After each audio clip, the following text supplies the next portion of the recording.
Hello and welcome. You're watching UATV News with me, Ksenia Buhai. Let's start with the latest developments from the frontline. Illegal armed formations fired at the village of Svetlychne in the Luhansk region. This was reported by the Ukrainian delegation to the Trilateral Contact Group on resolving the situation in Donbass. The shelling took place today at about 6 in the morning. Russian-backed militants used weaponry that is prohibited under the Minsk agreements. Representatives of the Ukrainian side of the Joint Center for Control and Coordination of Ceasefire report 6 hits of shells. It resulted to the damage of premises and equipment of the water utility, as well as the equipment of the chemical and bacteriological laboratory. Civilians on both sides of the contact line were left without water supply. There will be a trilateral contact group meeting tomorrow, and tomorrow there will be clarity on what is going on there. Security and political subgroups will deliver an information, and the humanitarian subgroup is to decide whether the aggravation caused any humanitarian problem. There is no confirmation of accumulation of Russian troops near the borders of Ukraine. This was announced by the press secretary of the President of Ukraine. He stressed that the Minister of Defense of Ukraine denied this information immediately after its publication at the Washington Post on October 30th. Speculations about the possible accumulation of the Russian military near the borders of Ukraine were forced by the information of the American TV channel CNN, informing that U.S. President Joe Biden sent the head of the Central Intelligence Agency to Moscow. According to this information, he should have warned the Kremlin that the White House is closely monitoring the Russian troops near the border with Ukraine. Our correspondent will tell you more.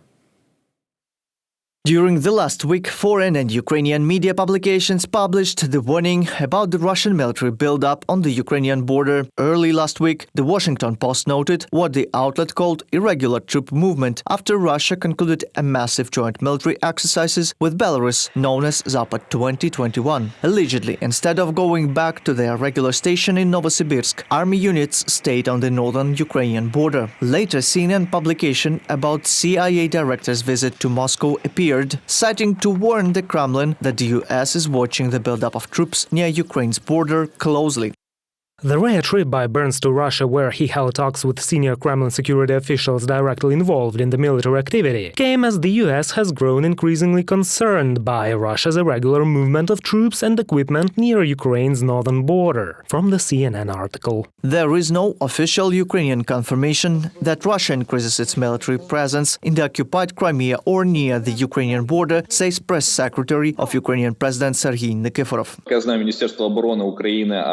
As far as I know, the Minister of Defense treats such calls as part of the propagandistic and psychological pressure. That is, there is no confirmation of the military concentration along the border beyond the normal level. This leaves an open question over the reason to publish such information by the US media, over its credibility, for at least there is no single data confirming it. According to experts, the continuing Russian saber-rattling is another attempt by Russia to force the US and EU countries to push the certification of Nord Stream 2 pipeline in an accelerated procedure. At the same time, there is no real threat of a direct military invasion.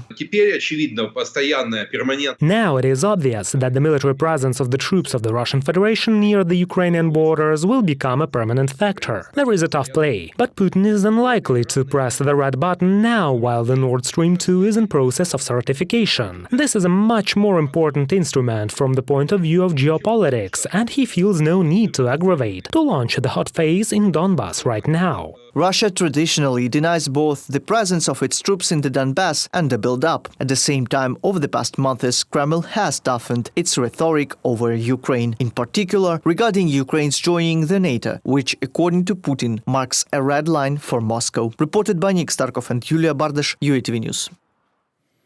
The work of the Normandy format is open to question. Press Secretary of the President of Ukraine, Serhiy Nykyforov, spoke about this in an interview with Dom TV channel.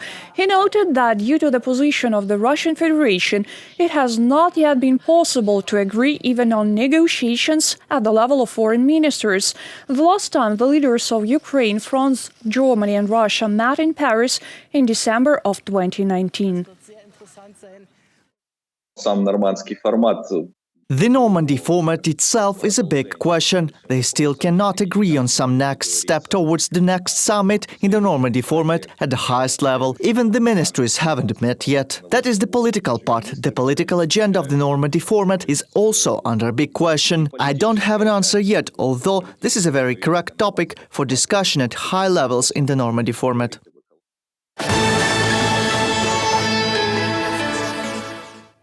93% of residential buildings throughout Ukraine are already provided with heating supply. This was reported by Deputy Minister of Communities and Territories Development of Ukraine, Nykyforov Khostianivska. The decision is made at the local level depending on the weather outside. For example, in Odessa and Kherson regions, where the average daily temperature is still quite high, the number of connected houses is lower. Meanwhile, 12 regions are already 100% provided with heat.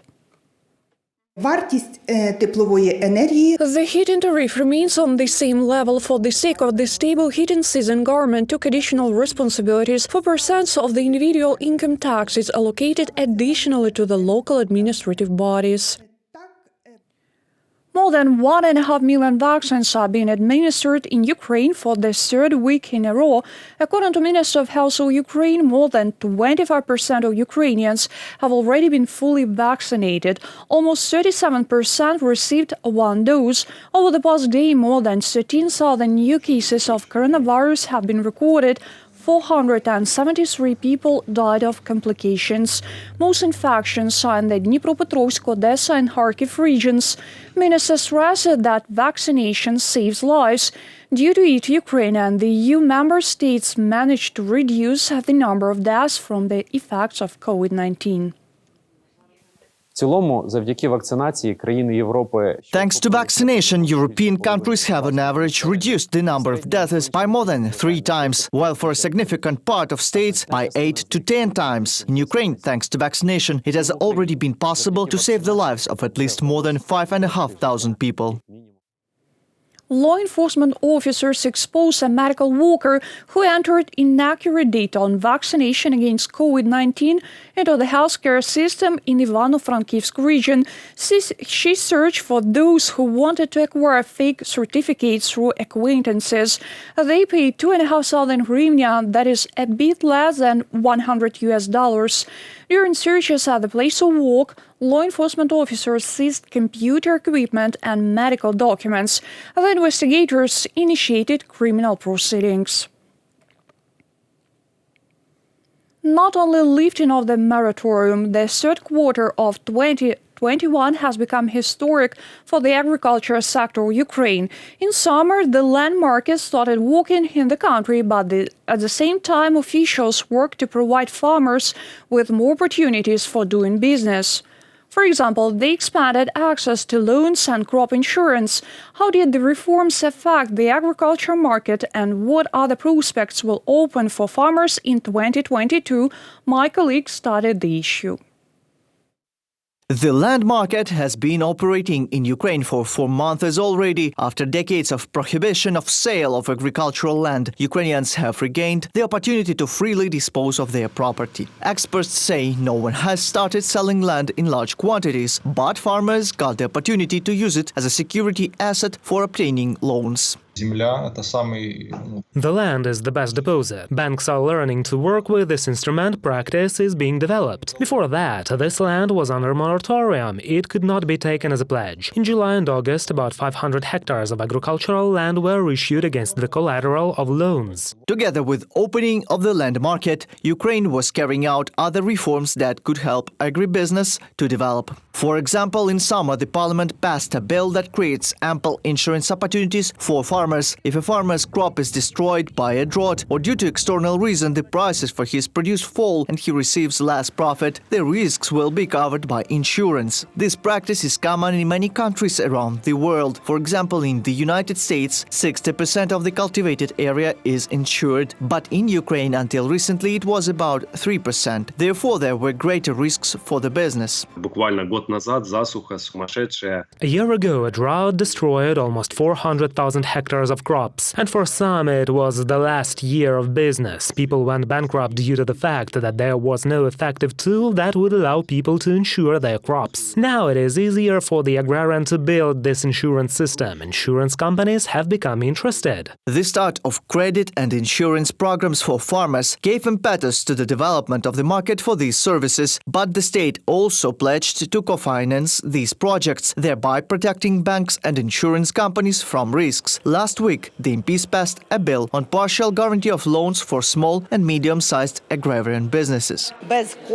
The land reform will not work without funds. It will really play up to the big lottery funds and oligarchs. Land reform will only work if we have a fund from which small and medium-sized farmers take loans, because in order for them to buy their land, they need funds. The partial loan reimbursement bill for farmers is a highly coveted, anticipated bill, the last bill in the land package. In fact, at the level of laws, we can say that the land reform has been completed. Further, these are bylaws. Then this is the work of the Minister of Agrarian Policy and its subdivisions. Moreover, it is an opportunity for every Ukrainian to sell, buy, donate or inherit land. Experts believe that next year the agricultural sector will feel the effect of the reform. In particular, it will begin to actively use financial and insurance tools for business development. To do this, it is necessary to pledge money to finance such products in the state budget for 2022. Reported by Nick Starkov, Yulia Krychkova, UATV News.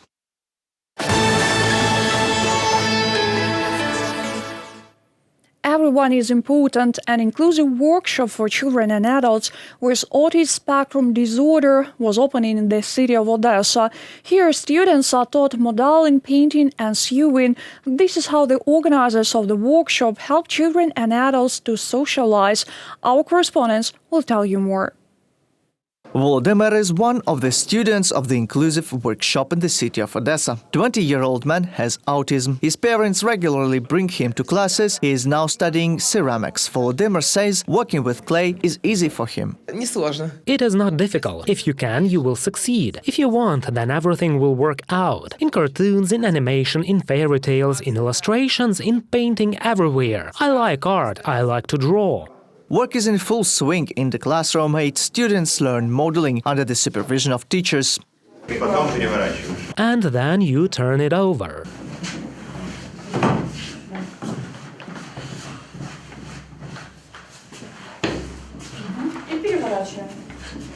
Gradually, shapeless pieces of clay take on contours. Those will be the cutting boards.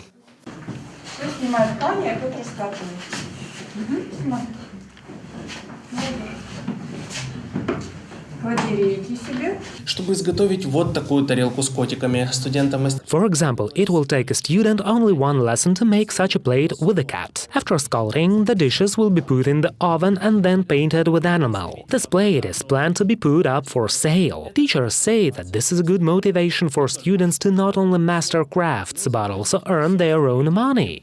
Also, children and adults are taught sewing and, most importantly, communication with peers. Since most of them, due to diagnosis, are deprived of such an opportunity, there the rules of communication are presented to them in the form of a game. Anna Bukhayova, co-founder of the Inclusive Workshop, calls it an open space where teachers are engaged in crafts and creativity with both children and adults with autistic disorders and cerebral palsy. Here the main task is not just to teach something, but to reveal the desire to trust and communicate.